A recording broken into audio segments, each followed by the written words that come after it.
Keep talking. Well, yeah. Keep All right. Okay. So, Destiny, much anticipated game. Now for me, for some, It was for me. Otherwise, you already know. You just said all this. Well, I knew. I wasn't really because I don't play games, but it seemed like it was a site everybody kept talking. I'm like, man, that's advertisements. oh yeah, they had. Actually, no, I didn't really see too many. I didn't see too many. No, I haven't. But like other people telling me about, like, man, this and this and this, and I'm at work, people bringing it up, and I'm like, okay. But then I didn't know it was supposed to be a shooting game.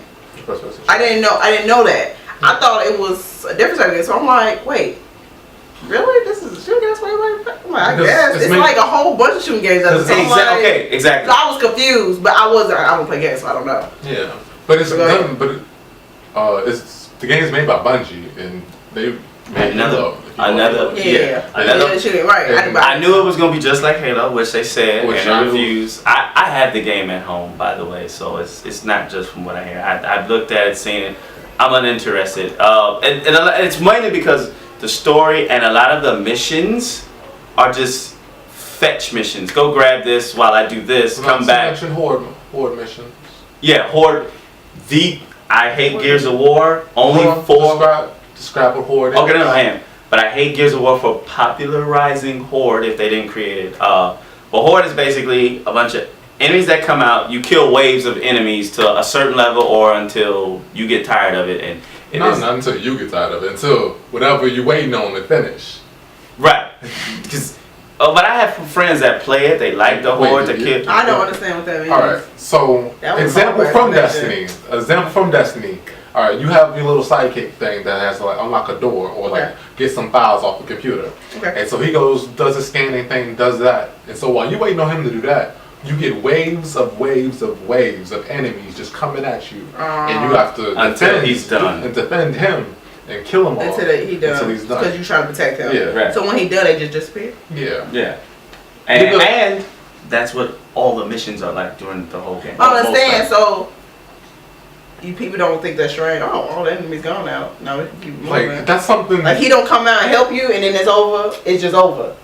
Okay, I mean, all right, like that's what y'all do. But I was more so explaining that's how it will be in a campaign. The way the gears that mode is just where you know what you're doing. Like in other games, like that whole thing is just like a challenge thing. It's a challenge. Oh, yeah, it makes more sense. To see which team can survive. That makes sense. Challenges. Okay. But when they put that as a mission, that's what I'm saying. That's weird, and then just disappear. Or if it is, it has to be like they have to make it realistic. Like he got to come out and then like, oh damn, you not just help well, see, that's the thing is, all of a sudden as soon as you defeat the boss, now he's done hacking the files. Until you're done killing how many ever they want you to kill.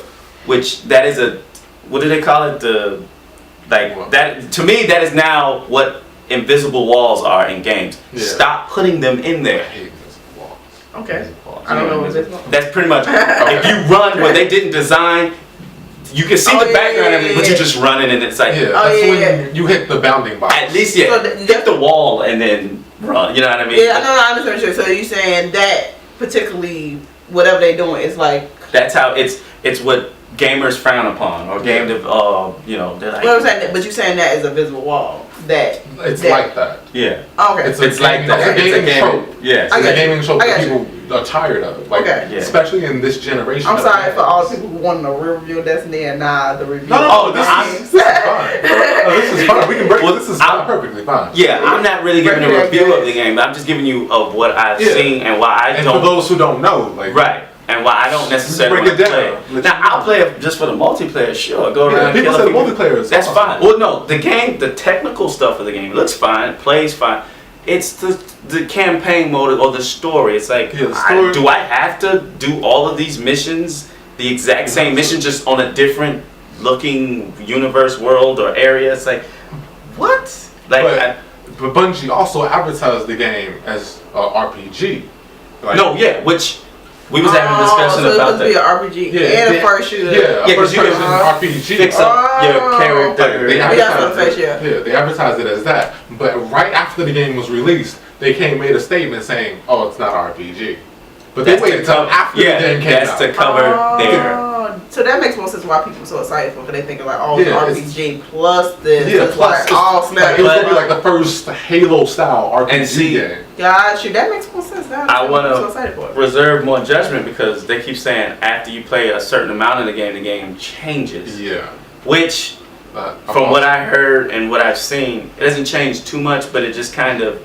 It forces you to play the game without an objective. You have to kind of figure it out on your own, kind of. Yeah, but they don't give you enough to go on. Yeah, exactly. So it's like maybe if you'd have mixed it up with a few of what was going on in the regular missions. Because they only give you they only give you a few planets that you can go to, and in those few planets, the amount of the world that you have isn't that big.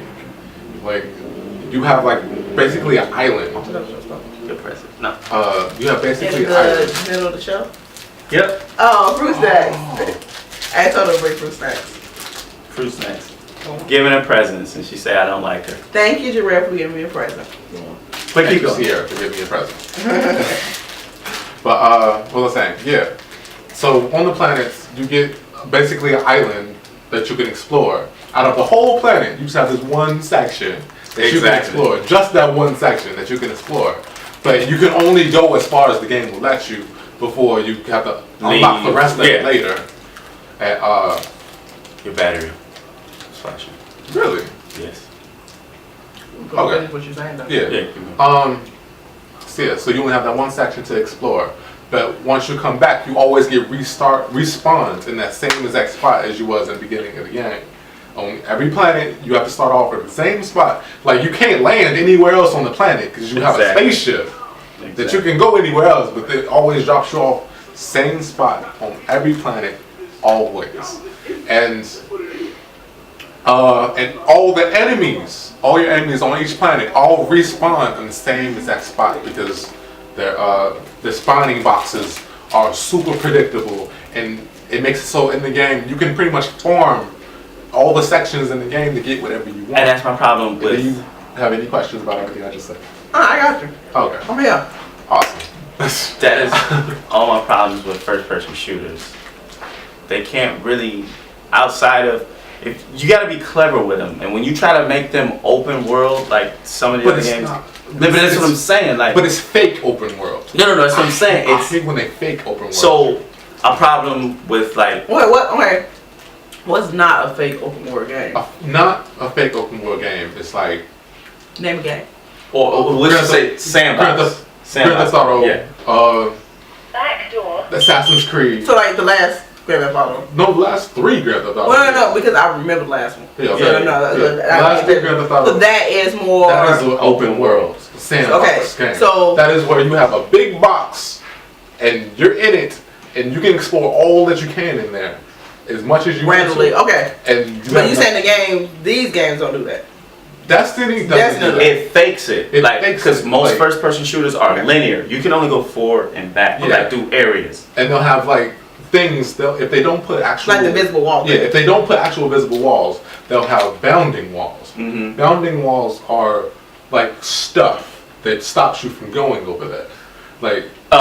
Perfect example, Call of Duty. When you play in a multiplayer, they want to keep you confined, so to keep you from going off too far, they have it blocked off with stuff that you can, like barbed wire. That's a good reason to block you off. You're in war, you're not going to go this way. Yeah, stuff. Everything crashes. So they saying they do this. They cover up. Which makes it irritating because you got a whole world. You feel like I want to know what's going on, so in case I have to go over here, go over there. But you'll never have to go over there because they make sure that you never have to go over there. But I'm saying, if this is the whole world open for me, I should be able to explore. Yeah, you should be able. Okay. But I was comparing it to the first Mass Effect. It was problem of the game was when you went to all these worlds where you had to explore and get like these elements and minerals and things, you could go across that whole planet, but there was nothing there really except you could destroy and do things. But you felt the freedom of it. Yeah. You could go and you didn't have to do that. Right. Right. Okay. I understand what you're saying. But then they fixed it because they wanted to keep it more story based, and they took out the open. It was like, you know what, let's focus on it, and that's what they did.